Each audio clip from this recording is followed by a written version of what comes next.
नमस्कार, आप देख रहे हैं इंडिया टीवी। आपके साथ मैं हूं मीनाक्षी जोशी। मेरे सहयोगी पवन नारा भी अब स्टूडियो में मौजूद है। हमारे तमाम सहयोगी जो ग्राउंड जीरो पर लोगों के बीच में, जनता के बीच घूमे, उनकी राय जानी और उत्तर प्रदेश की वीआईपी सीटों का आज एग्जिट पोल हम आपके सामने रख रहे हैं।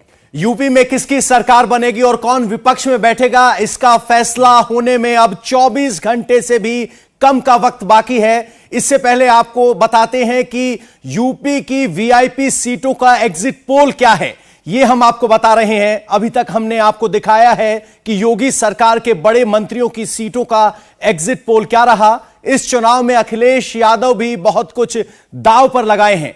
अब बात करते हैं अखिलेश और उनके गठबंधन की सीटों पर कौन कौन जीत रहा है और किसकी हार हो रही है। पूरी एलईडी स्क्रीन पर इस वक्त आप उन तमाम सीटों को देख रहे हैं जहां पर समाजवादी पार्टी और उनके गठबंधन के सहयोगियों ने अपनी पूरी ताकत लगाकर चुनाव लड़ा। इनमें से करहल, जसवंत नगर जो कि समाजवादी पार्टी के पास जा रही है, फाजिल नगर की वो सीट जहां पर स्वामी प्रसाद मौर्य फंसे हुए दिखाई दे रहे हैं, जहूराबाद, नकुड़ और घोसी तक हमने आपको तस्वीर दिखाई। रामपुर और स्वार की बात हमने की जहां से आजम खान, उनके बेटे अब्दुल्ला आजम जीत रहे हैं। अब बात करते हैं बांसडी की। पवन, बांसडी में फिलहाल केतकी सिंह और राम गोविंद चौधरी के बीच कांटे की टक्कर चल रही है, यानी ये अखिलेश यादव के वीआईपी सीटों की हम बात कर रहे हैं। तो यहां अखिलेश यादव के राम गोविंद चौधरी एक कड़ा मुकाबला दे रहे हैं केतकी सिंह को, कांटे की टक्कर है। इसके ठीक उलट में पवन बोलूंगी कि अगर ये समाजवादी पार्टी के लिए मजबूत सीट थी तब तो कांटे की टक्कर उन्हें दे रहे हैं।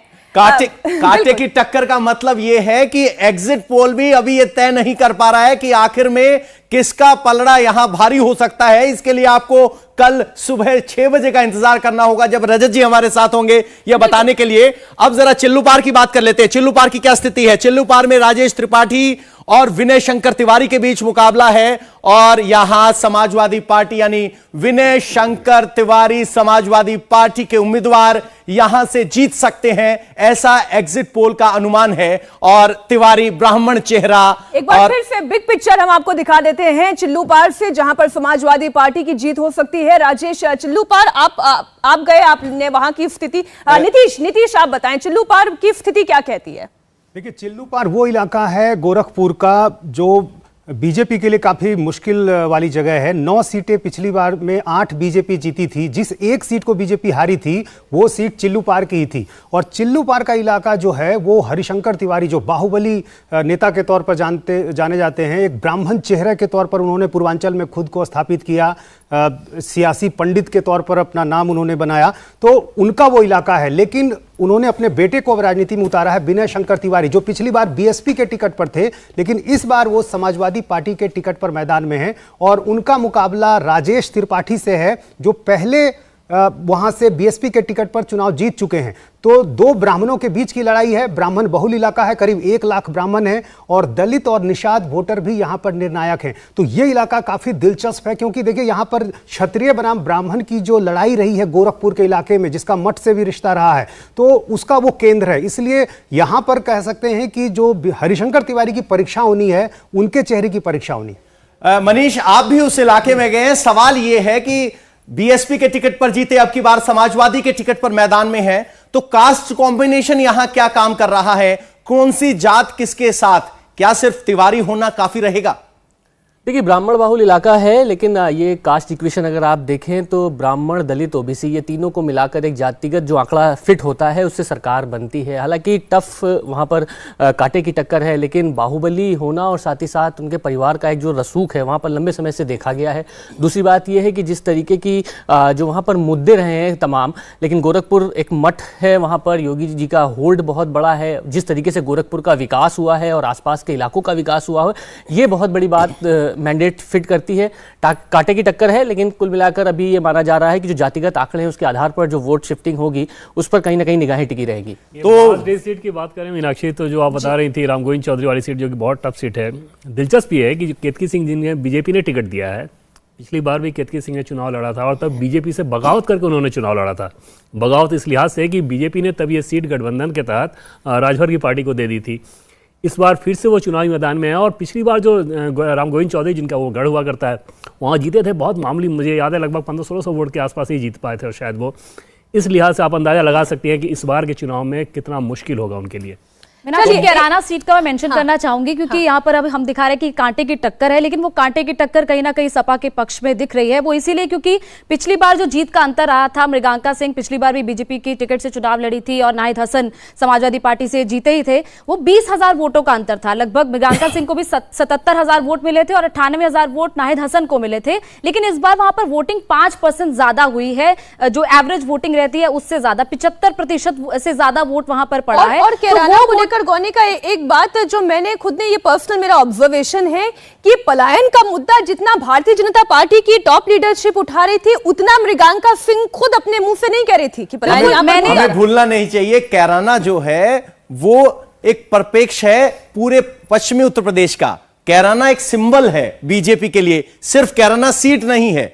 वहां अगर अमित शाह जाकर पर्चा बांटते हैं, जबकि उन्हें पता है कि वो सीट टफ है, उसका मकसद ये था कि मैं कैंडिडेचर वाइज कह रही हूं कि जितना मृगांका सिंह को कहना चाहिए था उतना उन्होंने पलायन के मुद्दे पर बोला ही नहीं। मैं ठीक कह रही हूँ? बिल्कुल बिल्कुल। मृगांका सिंह का मैंने इंटरव्यू भी किया था और उसी दिन इकरा हसन से भी हम बात करने की कोशिश कर रहे थे, हालांकि ज्यादा वो मीडिया से मुखातिब नहीं हो पा रही थी। लेकिन मृगांका सिंह से जब हमने पलायन के बारे में बात की तो उनसे मैंने सवाल जबकि पूछा, मैंने 2-3 सवाल उनसे पूछे, उसके बाद मुझे लगा कि शायद वो खुद से पलायन के मुद्दे का जिक्र करेंगे, लेकिन ऐसा हुआ नहीं। मैंने खुद उनसे पूछा कि अमित शाह यहाँ पर आए थे, योगी आदित्यनाथ ने आकर जो पलायन जिन परिवारों ने किया था जो वापस आए उनसे मुलाकात की, तब उन्होंने जाकर कहीं तीसरे या चौथे सवाल में उस चीज का जिक्र किया। अगली सीट की बात कर लेते हैं गोनिका। अकबरपुर में क्या तस्वीर निकल कर आ रही है? एग्जिट पोल क्या बता रहा है? यहां धर्मराज निषाद हैं और राम अचल राजभर हैं और समाजवादी पार्टी की जीत है।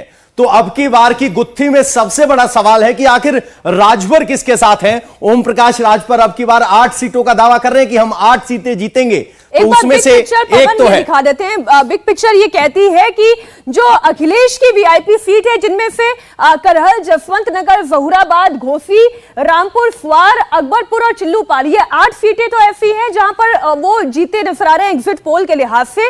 लेकिन इसके अलावा 5 सीटें ऐसी हैं जहां कांटे का मुकाबला है, यानी अभी कह पाना बहुत मुश्किल है कि क्या स्थिति रहने वाली है।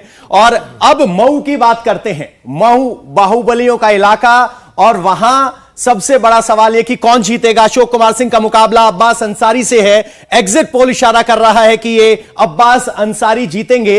ये बाहुबल का वोट जो है वो अब्बास अंसारी को मिल गया। कितना आसान और कितना मुश्किल है वो पूछ लेते हैं। नीतीश, आपने तो एक लंबा चौड़ा इंटरव्यू भी किया, क्या पिता के नक्शे कदम पर जीतेंगे या कोई शंका हो सकती है?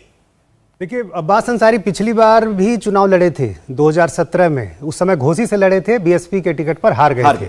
यहां पर उनको उम्मीद है, चूंकि मुस्लिम बहुल इलाका है और उनके जो पिता मुख्तार अंसारी का दबदबा है, 25 साल से जीतते आए हैं और जो इक्वेशन है वो भी उनके पक्ष में है। लेकिन मुझे लग रहा है कि इस बार थोड़ा कांटे का मुकाबला दिख रहा है, क्योंकि कुछ परिस्थितियां ऐसी हैं, जैसे बीजेपी ने जिस उम्मीदवार को उतारा है वो क्षत्रिय हैं अशोक सिंह, और उनके भाई की हत्या का आरोप मुख्तार अंसारी पे रहा है, तो वहां के लोगों के मन में ये एक मुद्दा रहा है। दूसरी बात है कि जो बीएसपी का उम्मीदवार है भीम राजभर, वो राजभर जाति से आते हैं। आप ऐसे देखें, समाजवादी पार्टी का गठबंधन है ओम प्रकाश राजभर से, लेकिन भीम राजभर के खड़े हो जाने के कारण राजभर वोट बटा है।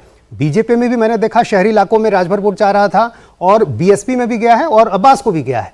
तो वोटों का जो बंटवारा हुआ है ये हो सकता है कि मुकाबले को थोड़ा कड़ा बना दे, चूंकि पिछली बार भी सिर्फ 8,000 से जीते थे। और ऐसी केवल एक ही सीट नहीं है, 2-4 सीटें ऐसी हैं जहां पर बहुजन समाज पार्टी के कैंडिडेट ऐसे हैं जो एंटी बीजेपी वोट काट रहे हैं, क्योंकि बीजेपी के साथ जो वोट है वो तो खड़ा ही है, लेकिन एंटी बीजेपी वोट काटने का मतलब सीधा समाजवादी पार्टी को नुकसान। अब सरधना सीट की बात कर लें, उत्तर प्रदेश के बीजेपी सरकार के सरधना की तस्वीर आपके सामने है। सरधना में संगीत सोम और अतुल प्रधान, समाजवादी पार्टी की तरफ से अतुल प्रधान को उतारा गया, एक मजबूत कैंडिडेट देखा जा रहा था और जमीन पर। ये वो कैंडिडेट है जो लोगों के बीच में रहता है और लोग जिसका नाम उसके चेहरे को पहचानते हैं, ये वो पॉपुलैरिटी अतुल प्रधान की है। बिल्कुल, संगीत सोम एक बड़ा चेहरा है और उनके सामने अगर टफ फाइट का ये सिंबल आ रहा है तो आप समझ सकते हैं कि अतुल प्रधान कैसे लड़े हैं। हालांकि आपको नहीं भूलना चाहिए, संगीत सोम के लिए ठाकुर समुदाय के लोग डटकर खड़े हैं और इस सीट पर ठाकुर संगीत सोम के साथ रहेंगे या उसमें कोई विभाजन होगा, वो तय करेगा कि यहां संगीत सोम की स्थिति क्या रहने वाली है। पराशर जी, संगीत सोम एक बड़ा चेहरा 2017 के चुनाव में उभर कर सामने आए थे, अब की बार वो चेहरा असरदार रहेगा? देखिए, वो निर्भर करेगा इस बात पर कि बीएसपी वहां पर कितना वोट काट रही है। पिछली बार भी संगीत सोम जीते थे, उसमें बीएसपी कैंडिडेट का बहुत अहम रोल रहा था, और इस बार भी अगर संगीत सोम की जीतने की उम्मीद अगर होगी तो वो सिर्फ इस बात पर होगी कि क्या बीएसपी ने सेंधमारी की है समाजवादी पार्टी गठबंधन के वोट बैंक में। अगर वहां नहीं होता तो फिर मुश्किल में पड़ सकते हैं। चलिए जल्दी से 2-3 सीटों की और बात कर लेते हैं। साहिबाबाद इनमें से एक सीट, ये बिग पिक्चर आप देख रहे हैं। अब साहिबाबाद की बात कर लेते हैं, जहां से सुनील शर्मा चुनावी मैदान में भारतीय जनता पार्टी की ओर से, और समाजवादी पार्टी गठबंधन के साथ ही अमरपाल शर्मा, यहां पर जीत भारतीय जनता पार्टी की हो रही है। साहिबाबाद सीट पर हम आगे विश्लेषण करेंगे, लेकिन बिग पिक्चर एक बार आपको फिर दिखा दें। 2 सीटें ऐसी है अखिलेश की वीआईपी सीटों में से, लखनऊ पूर्व जहां पर आशुतोष टंडन जीत रहे हैं, और साहिबाबाद का अभी हमने गणित आपके सामने रखा, इस पर विश्लेषण हम आगे करेंगे। बाह की अब बात कर लेते हैं। बाह में बीजेपी की ओर से रानी पक्षालिका सिंह चुनावी मैदान में, और समाजवादी पार्टी की ओर से मधुसूदन शर्मा, सिंह वर्सेस शर्मा, ठाकुर वर्सेस ब्राह्मण की लड़ाई। और अब देखिए कांटे की टक्कर यहां पर दिखाई दे रही है। ये तो बाह की तस्वीर हुई। बिल्कुल, बाह इलाका वो है जहां बीजेपी के खिलाफ थोड़ी नाराजगी हमने जमीन पर देखी थी, और उसका नतीजा है कि अब यहां पर कांटे की लड़ाई नजर आ रही है। जेवर की बात कर लेते हैं। जेवर वही इलाका जहां इंटरनेशनल एयरपोर्ट की बात थी, और यहां धीरेन्द्र सिंह, अवतार सिंह भदाना को, ऐसा नहीं है कि कोई शक होना चाहिए। धीरेन्द्र सिंह अगेन बहुत ही पॉपुलर लीडर हैं, जनता के बीच रहने वाले नेताओं में से एक जाने जाते हैं।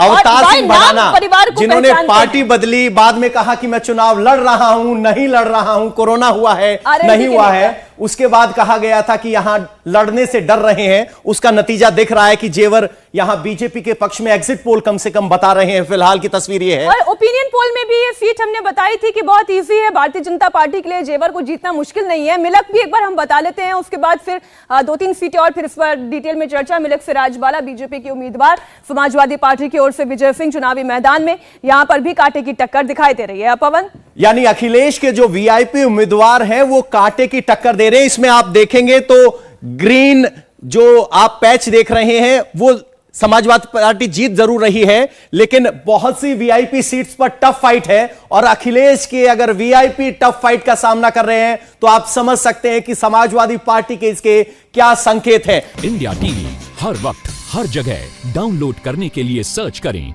India TV news Google play store या ऐप स्टोर पर।